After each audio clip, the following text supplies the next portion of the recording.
Welcome to Your Family Dog, a podcast dedicated to helping families love living with dogs.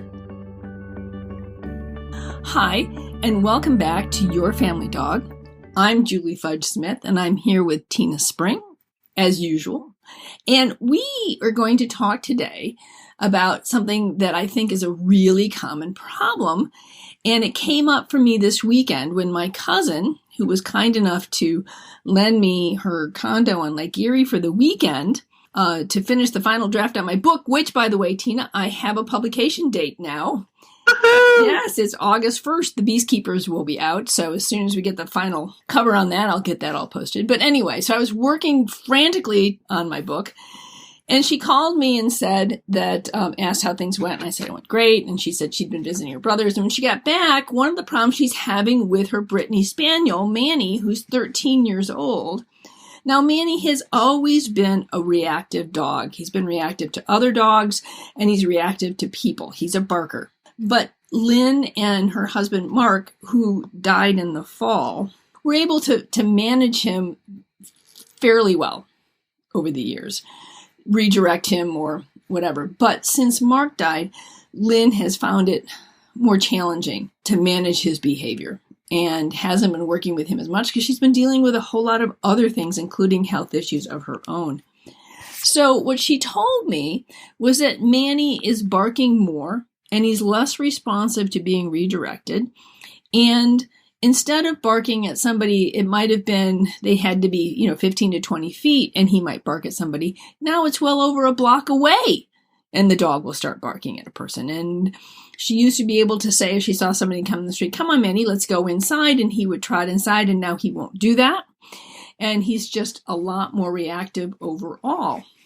So I said, let me talk to Tina. And I was thinking, because one, Tina's brilliant about these kinds of things. And two, what a great podcast topic, because I think other people probably are dealing with the fact that their dogs get barky. And one of the things that I was thinking about Manny, and we were talking about this before the show, was this has been a problem that Manny has had.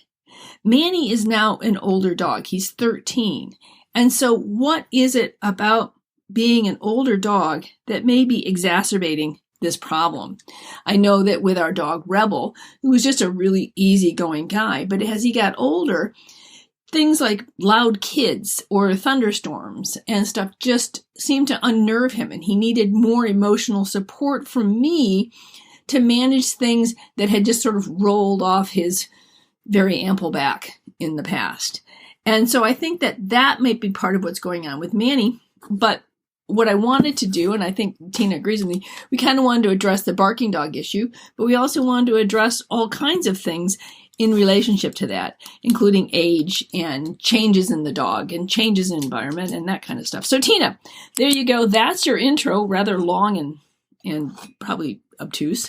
But anyway, it's your intro. So now you get to take off with a brilliant dissertation on why dogs bark. No pressure. None. No pressure. No pressure at all. So I think this is a call lots of trainers get. I would not say that this is an uncommon situation. I do think we tend to sometimes get more frustrated with our dogs that are starting to age because we feel like, why are you being so naughty now? Like you're past your puppy stage. And we tend to be a little less curious sometimes about changes to the dog. Like, does the dog have pain that now barking at other dogs hurts? Or is it vision? Is it straight cognition? Is it hearing? Like, what kinds of things are changing for the dog? But also what kinds of things are changing in the household and with the handler. So I think the customers and friends and family members I've had who have lost a spouse, they're a little anxious that first year, right? It's disorienting. And so a dog might start overstating their case a little bit if the dog's perception is all these situations are making my mom really uncomfortable, when it could be that the barking itself is making mom really uncomfortable. And so often the more the dog is escalating the barking, just our natural response is to try to tap that down and put more pressure on the dog. So for some people, that becomes, telling the dog to sit and watch me or look at me. Or it might be they're using equipment that maybe is a little less pleasant, or maybe they're just a little less patient and are moving differently in ways that are maybe giving the dog more pressure. So I think if our dog starts to escalate their response to things for whatever reason, I think a natural and normal human response, one maybe that's not ideal, is to escalate our response to the situation. So we get more frustrated, more exasperated, maybe. We might be a little bit physically less kind. We might switch to equipment that's a little bit less kind. We might be really frustrated and maybe even embarrassed by our dog. We're not really sure what to do. And dogs are kind of like little kids. They're a little egocentric. So they start, I think, to internalize like, well, when I see that dog, it makes my mom do mean stuff and she's disappointed in me. So I'm going to yell at dogs that are 2 blocks away instead of dogs that are 50 feet away. So they know to stay away from my mom, where, the dog doesn't understand that their barking is actually the part that's making mom a little more less because my mom less loves me. So why would my barking bother her? Right. And in fact, right. I'm here to let her know that there's a dog over there. So I don't understand why this would be upsetting to her, because it makes perfect sense to me. Yeah, right. And I totally understand in a way that maybe I didn't before. I'm going through some health stuff right now, and there's just things I don't have the bandwidth or the energy to do, right? I know I should do it, but I'm tired and I don't feel well and I don't really want to. So, right. Well, think about even when you had just a cold, how many things you don't want to do when you have a cold. I got to tell you, my house does not get dusted when I have a cold, because the last thing I want to do is clean. So if things that I do on a regular basis that don't require any angst from me get put on the shelf, anything that causes me angst tends to escalate perhaps my response. Either it escalates it in the sense of I respond more strongly, or it de-escalates it to the point is I can't handle this, so I'm just going to shut down and ignore it. Right. So what I would say that the easiest solution that I've found, maybe not solutions, probably the wrong way to do it. I really like Leslie McDivitt's Look at That, and I tend to do it with a food scatter. So I start with a food scatter. So just teaching the dog that randomly, I just pick a word. In my case, it's scatter. It can be ollie, ollie, oxen free. I don't care. I would choose something that the dog thinks is funny. So, a 13-year-old Brittany probably thinks some things are funny. You could probably be like, where's the quail? And he would be like, let me look for quail, by all means. But I would make that a cue. So you're not saying stop barking means scatter. It's like, find the birdie, right? And we throw a handful of high value reinforcers in teeny tiny pieces on the floor or in the grass or snow, because you're in Ohio, and do that in the absence of any stimuli that the dog is being reactive about. So we're not going to try right out of the, we're not going to open the barn doors and while the dog is losing his marbles, try this, because it won't work. What you want to do is build drive for the food scatter so that the dog's brain has something kind of front loaded to pull his brain away. And one of the things why you have this cue, which is going to be different than other cues, right? Especially if you've used Find It and you've had mixed success. If you choose a new cue and you start conditioning your dog to respond to this cue, when you say, where's the quail? The first thing they're going to do is look down. Like, where? It's got to be here somewhere. And so you've now created a new cue that causes your dog to look down, to look for something that you've scattered, and it doesn't bring any baggage with it because you're training a new cue, which I think is also important. And it does some other things too. It activates that seeking part of the brain, so you get a dopamine release. What dopamine does is it prepares the brain and the body for a pleasurable experience, right? So it front loads your dog to go, no, something good's happening, which is not what's happening when the dog is seeing other dogs or people on a walk. So we're going to have a way to maybe preempt that or balance it a little bit.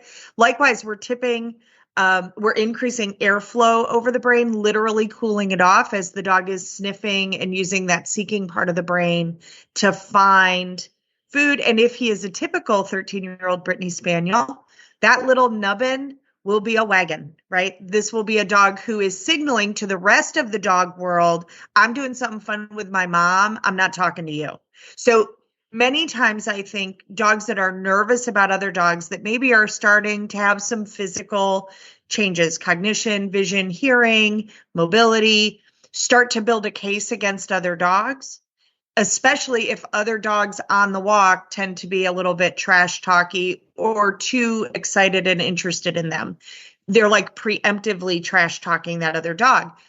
I've never seen a dog trash talk a dog who's eating ham out of the grass. Right. Because that dog's body language is like, I'm busy. I got stuff going on. I'm doing stuff with my mom. And even the most trash talky dog goes, well, there's no sense barking at them. He's hanging out with his mom eating ham.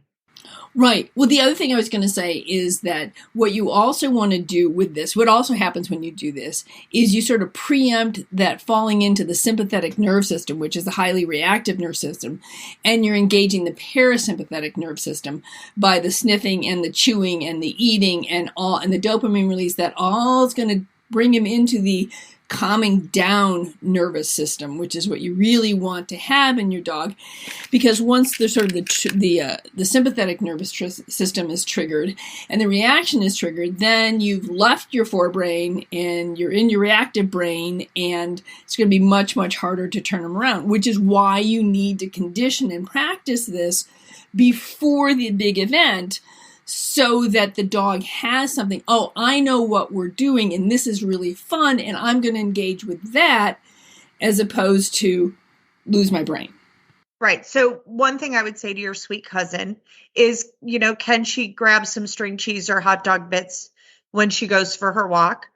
If she doesn't have the bandwidth, if she's just having a day where she doesn't feel like dealing with it, then just walk him in the backyard. Right? She could do food scatters in the backyard and tire out that Brittany in no time flat, and there's no barking, right? He's being classically conditioned that whatever's going on outside that yard, is not a problem. Good things happen when that's happening. So one, I would absolve her from the stress of, in order to be a good person, I have to take this dog who's making me a nervous wreck for a walk.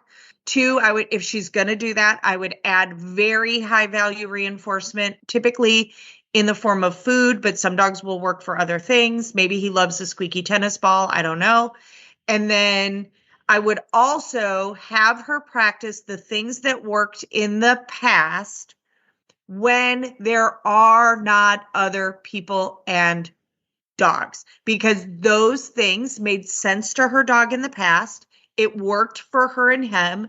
Instead of rebuilding the mousetrap, let's see if we can't get the mousetrap that was working better for them. And so just adding food, practicing it, again, in the living room, in the hallway, in the driveway, in a parking lot where there are no people and other dogs, so that he gets back into the practice of her doing it versus her sweet husband. So giving the dog those training wheels a little bit back. So because like we start to become more childlike as we age, and we require more support and caretaking, our dogs do too. Yes, and those are great points, and I will certainly pass those on to her. And I'm going to be seeing her in just a couple of weeks anyway, because there's a quilt show up near her that she and I go to. In fact, I had a quilt in last year or the year before. Oh, wow. Nice. So the only other thing that I would add is she could condition a new marker cue. So that sounds really complicated. It's not. So for example, she could get a referee's whistle. I can't whistle, so I use a referee's whistle, but I do a little toot and give the dog bunches and bunches and bunches and bunches of itty bitty pieces of hot dog. Dog thinks it's brilliant. And then I walk away. And then I toot the whistle again, bunches and bunches and bunches and bunches of piece of hot dog, super, super fast. What a brilliant dog you are. All done, walk away. So that I've conditioned when that whistle goes off, the dog will literally stop whatever they're doing. We found this, interestingly enough, to be really helpful with dogs that get too aroused in a yard playing together. that if you condition a whistle recall this way, you start being able to help them interrupt their play before it escalates. And the dogs come over, they get their rewards, and they go off playing again, assuming you don't have resource guarding. So this can work really well in situations like this where a whistle is a much sharper, different sound. So there's a decent chance that if his hearing is going, if he maybe has some cognitive stuff going on, that one usually will cut through for a good long time. Until a dog is really stone deaf, they will often hear in that frequency range. And if she doesn't like the toot, like if she doesn't like the sound of the whistle, get a dog whistle that's silent, which is a misnomer, but they're silent-ish. But again, it's going to move it into a different frequency range, which may be a frequency range the dog is better able to notice and hear, even, when it's DEFCON 1, there's a stranger walking toward us. Right. Well, it's interesting you should mention whistles. I did that with a client, and her husband, I was working with both of them, bought her a little fashion whistle. It was a long, slender thing, and it had a great sound, and it was really pretty as a necklace. So she didn't mind wearing it. She had it on all the time, so she always had her whistle with her. So I thought that was very clever of him, and she really loved it. But the one thing I would also say about whistles, this is an aside, the only place where metal whistles are made in the United States is in the Whistle Factory in Columbus, Ohio. All other metal whistles, if there are any made, are made outside the United States. And the Whistle Factory here in Columbus, Ohio, makes all the official whistles for the Super Bowl. So there you go. Well, there's our whistle trivia for today. That's right. So when I go visit Lynn, I'll have to bring her a true, genuine Ohio-made metal whistle. So there you go. I think those are all great suggestions, and they sound a little more complicated, but I think if you just take a step back and realize, wait a minute, that's not that hard. Blow a whistle, throw some treats. I can do this. Blow a whistle, throw some treats. I just looked over at my shelf, and in my jar full of clickers, I have clicker whistles. So it's a clicker and a whistle. So Manny has been clicker trained. So that might be something I could take to Lynn, although it's not made in the United States because it is plastic. It's not made of metal. But anyway. So Athens, Georgia is a big college town. It's also a giant retirement community. And so I do get customers that their timing's not improving, right? So I use a softer marker in that it's not so distinct, because if their timing's off, it won't matter as much, if that makes sense, right? If I click the moment the dog starts barking at the other dog, because I'm a little bit slow neurologically, which I am, I'm actually marking that I want the dog, like now the dog thinks I want the barking. So when I start getting into customers who maybe their timing isn't great, we tend to use cushier, soft-sided Nerf versions of marker cues so that it's not as distinct, so that it takes more time, so that there's a better chance that we're not marking the barking. Now, to be clear, when somebody's got good timing, I've totally played a game of let's mark the bark and free shape that down to a mutter, and now we're good. So if you can help her, Julie, we have had good luck with a dog that we taught him to alert us when he sees something that bothers him with a nose touch, which he doesn't bark when he's focused on where his nose is going to go. So if your cousin is willing to let you tune up the skills and teach the dog and then transfer the skill, that's one that in my experience takes only a few minutes. And the dogs are like, oh, thank goodness. Now at least I know what to do. So can you go over the protocol real quick? So if somebody wants to try that, they have at least a little bit of a protocol to follow. So take your rings off or you're going to get hot dog stuck in them. It's a PSA. You put a piece of cheese or hot dog where your fingers meet your palm on your hand, and you invite your dog to sniff that piece of food when they touch your hand. So you can have your eyes closed. Like if your timing's bad, like mine, I have to close my eyes. Dog touches, I either mark with a yay or I mark with a click. And then I toss a different piece of hot dog or cheese away. I do that 4 times in a row. And starting with repetition 5, there is now not cheese in my hand. And so I start using that. Suzanne Clothier has an exercise called polite puppy poker, where once I teach a dog a nose touch, I use polite puppy poker. So it might be that every day on every Tuesday, anytime the dog needs use of my thumbs, they have to offer a nose touch. So I'm adding it into real life scenario that if you want to do something, nose touch. If you want the paper towel tube, nose touch. Would you like your food? Nose touch. Would you like to go out the door? Nose touch. Would you like to get out of the car? Nose touch. Would you like your leash on? Nose touch. Would you like to get on the sofa? Nose touch. So just one day a week, nose touch is the name of the game. The next day it might be a down. Who knows? And then to attach the cue of doing the sequencing of seeing a dog or seeing a person, if you have a signal for the touch that's strong, then I often will use Leslie McDivitt's, hey, could you look at that over there? And when the dog looks, I go touch and I pay them. So they very quickly go, if I need to let you know about the dog, I'm going to touch your hand. A nice side effect of this is it usually moves the dog closer to the handler. So if the handler has a tendency to have a tight leash, it takes pressure off whatever their harness or collaring system is. And I will say I see lots of adult women with very, very tight leashes on dogs who bark. And that alone will make the barking worse.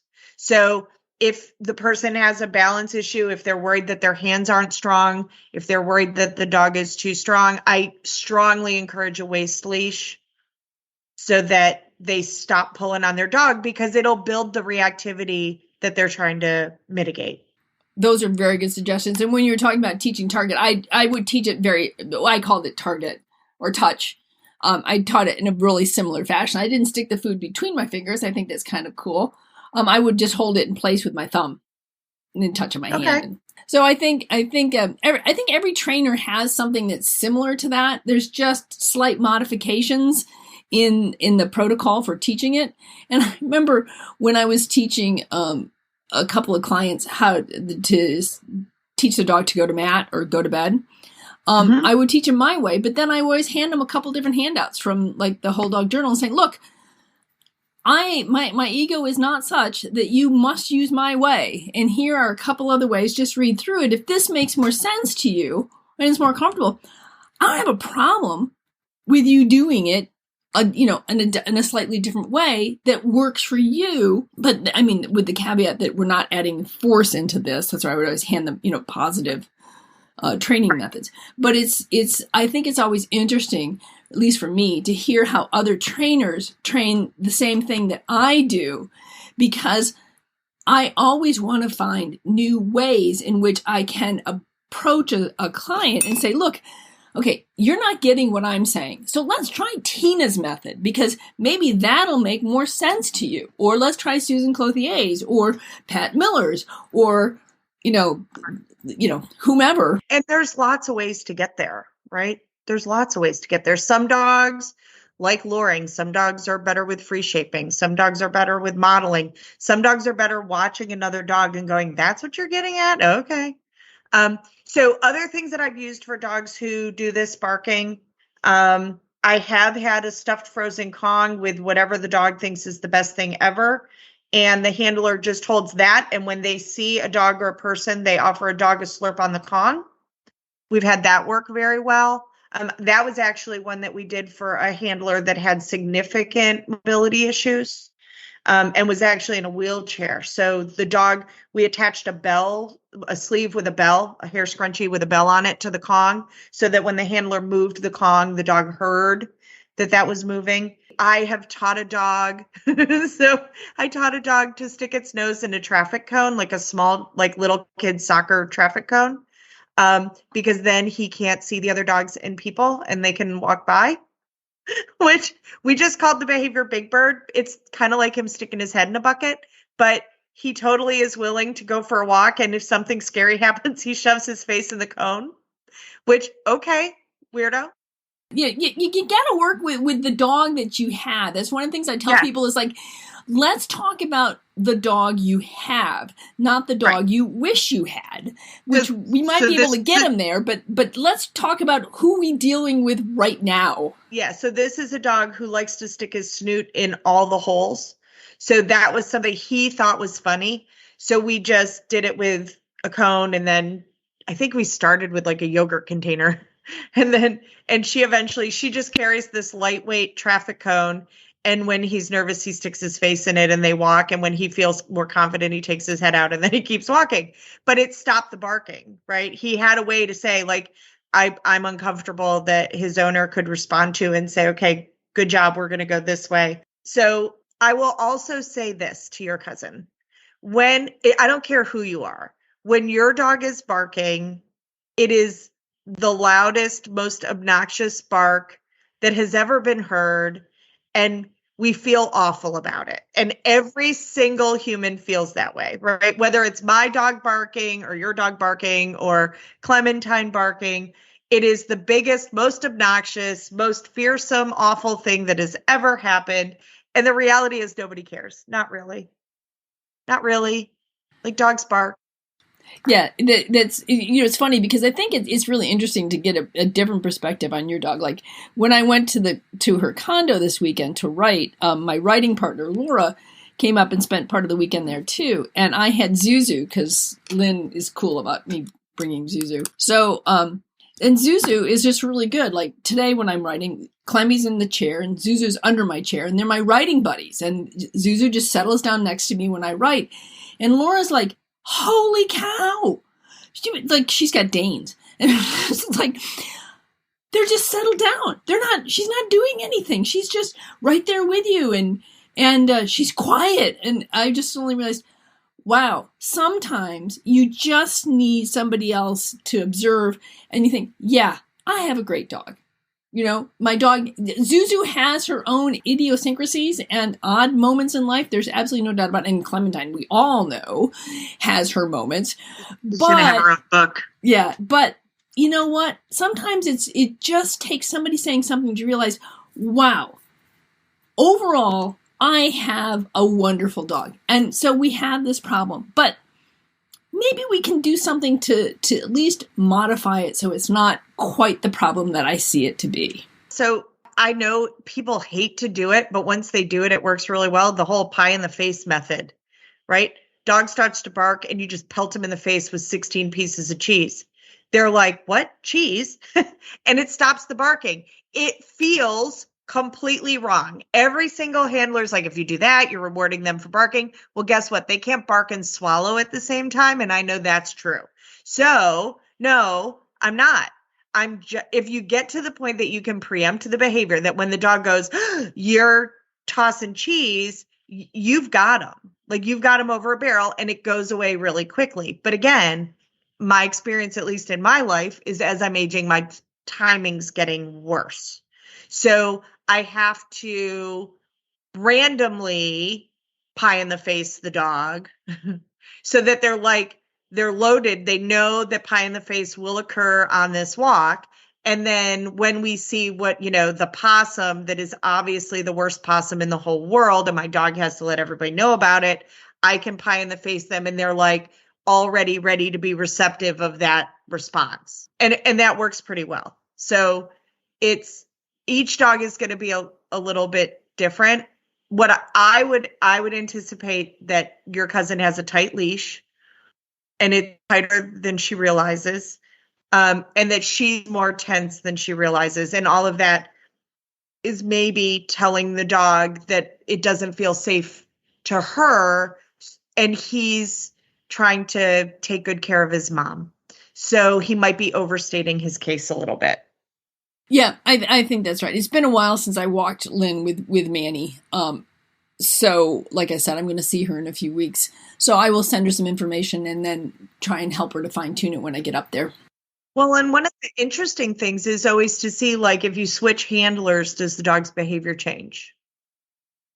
Which is really interesting. Like, I have seen time and time again, like even in puppy class, we're like, okay, like if we have two families, we're like, switch puppies for this exercise, right? Because it's good socialization too.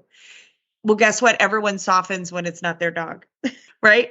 And they usually walk away from the experience with a stronger appreciation of the puppy that's theirs, right? Because that one at least fits a little bit better. But it's really interesting to see the puppy that's bouncing and lunging and barking on the end of a leash with their mom, that when we hand them to someone else in class who has usually a higher reinforcement rate and is being super soft with them because it's not their puppy, they're not exasperated with that puppy, all of a sudden the puppy settles down and is doing what we want it to do. Right. Well, we see it with our kids. My mom was always sort of stunned. I remember when I was in a freshman in high school, and my homeroom teacher told my mother, what a quiet, individual I was. And my mother's like, Julie, quiet? I mean, I'm like, yeah, well, something. When I'm in a new situation, I'm in a different situation, I am not necessarily going to let the full Fudge out. It's just, and I think our dogs in some ways are the same way, that I'm being handled by another handler. I'm not, well, except Clementine would be, but I mean, I'm not going to be the full Clementine.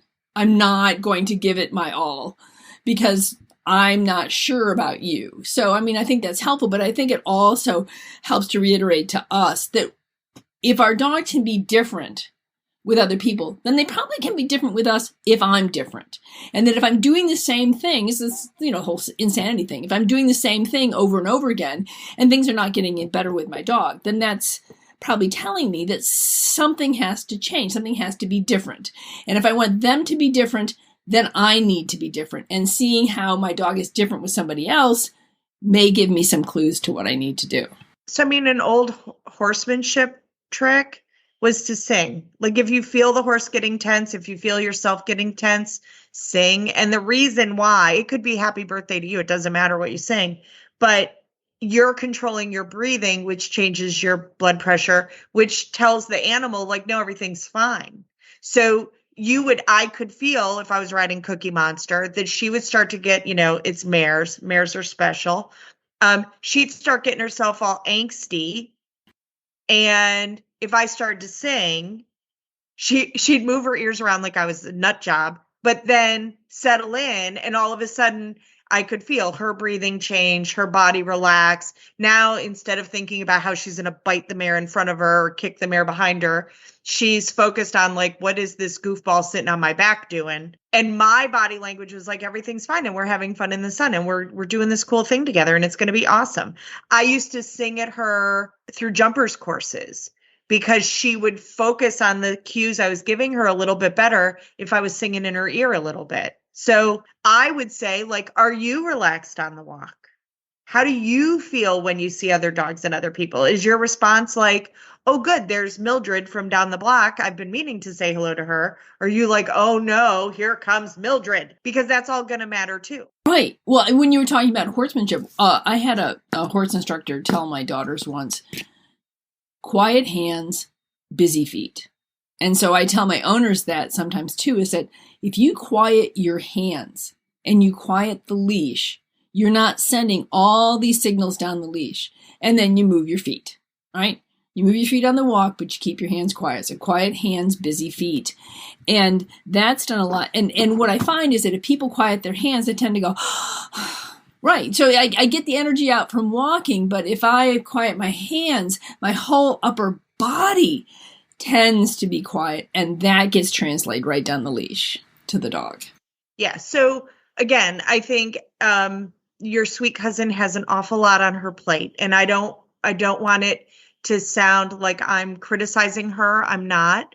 There's lots of times, myself included, that if I video myself what I'm doing, I'm like, oh, for goodness sakes, what is going on there? I'm a hot mess. Where I didn't realize I was doing something I was doing.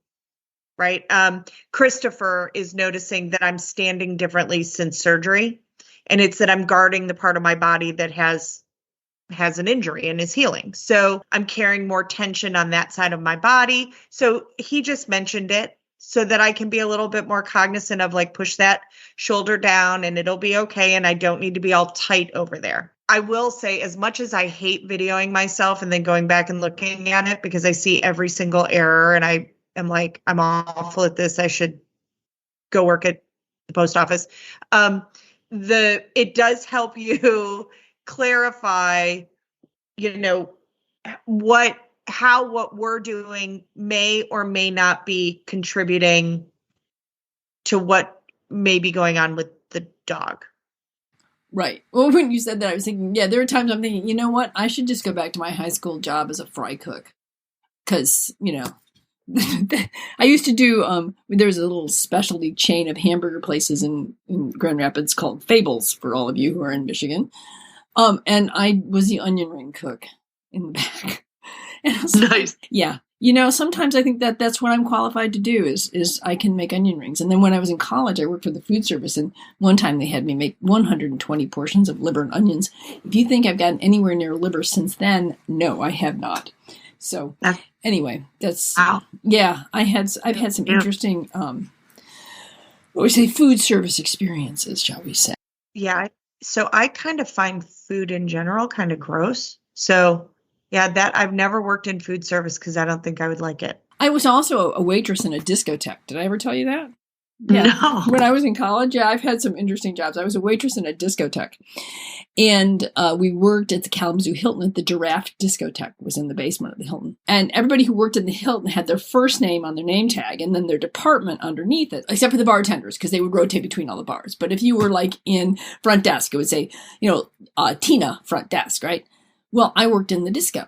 So I was Julie Disco, and there was Leslie Disco and Peggy Disco. So I still have my Julie Disco name tag somewhere. All right. Well, I think basically what we've said here, in just to do a quick reiteration, is that if your dog is barking, try not to see it as the end of the world or the worst thing on the planet, because it's probably not.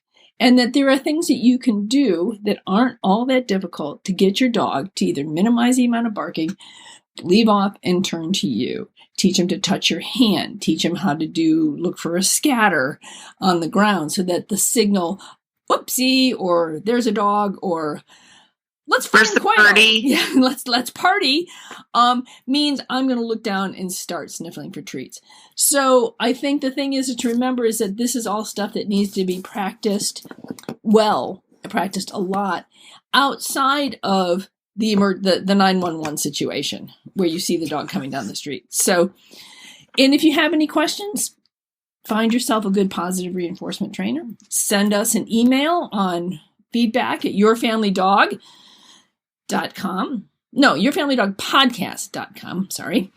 And feedback@yourfamilydog.com. Yeah, anyway, it'll be in the show notes. It'll be in the show notes. It will be in the show notes. Are you okay with me doing a public service announcement of encouraging the women who are listening to go get their mammogram? I am fine with that. Because one of the reasons I got my mammogram lately, and it came out normal, thank you, was because of you. So y'all may not know this. I was diagnosed with stage 0, very, very treatable, very, very curable DCIS, breast cancer off of a routine screening mammogram. So a mammogram has saved my life. And I just am this is not a fun journey by any stretch. I would have preferred to avoid it, but I'm getting off relatively lightly on this whole breast cancer thing. So please go get your mammogram, get your mom to get her mammogram, get your sisters to get their mammograms, get your mammogram. When they find it on a mammogram, often you are able to avoid avoidable suffering, and you're important to the world. So make the appointment and go. And if you need us to come up with a buddy system for you, we'll do it. It's not as bad as you think it is. And we love you enough to say, get your mammogram. Very good. I agree. And because I was going to say that not only you, but I had another friend who I had coffee with who told me she had been diagnosed with cancer, breast cancer, and she had to have a double mastectomy. So things are a little bit more challenging for her. But she has a great attitude towards the whole thing. She goes, I don't need them. Take them. So it was one of these, okay. I think that this is pretty clear to me that I need to stop putting off taking my mammogram this year and just get it done, which I did.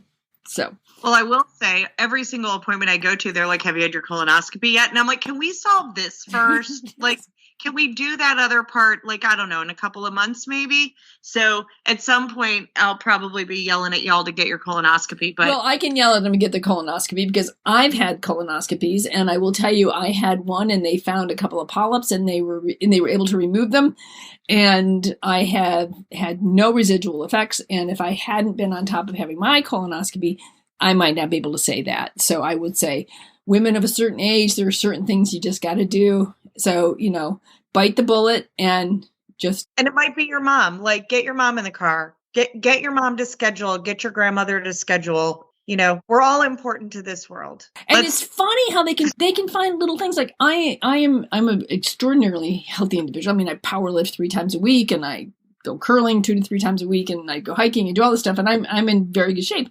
But a couple of years ago, I did have pneumonia.